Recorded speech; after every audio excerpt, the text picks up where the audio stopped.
Días tristes, nos cuesta estar muy solos.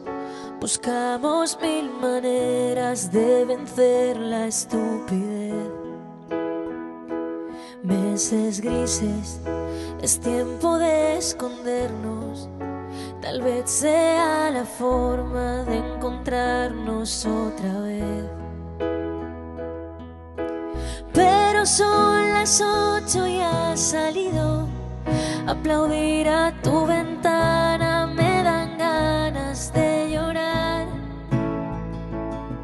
Al vernos desde lejos tan unidos, empujando al mismo sitio, solo queda un poco más.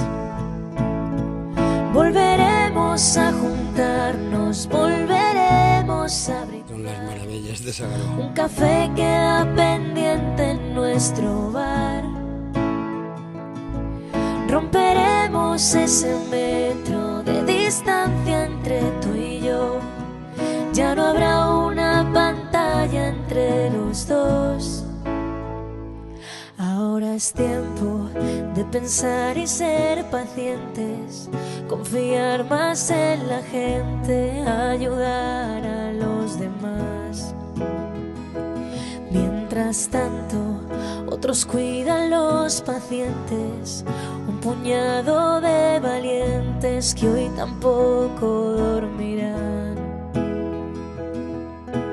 Pero son las 8 y has salido. Aplaudir a tu ventana me entran ganas de llorar. Al vernos desde lejos tan unidos, empujando al mismo sitio, solo queda un poco más. Volveremos a juntarnos, volveremos a brindar. Un café queda pendiente en nuestro bar. Romperemos ese metro de distancia entre tú y yo. Ya no habrá una pantalla entre los dos. Y después de pasar la cuarentena, habremos hecho un puente que unirá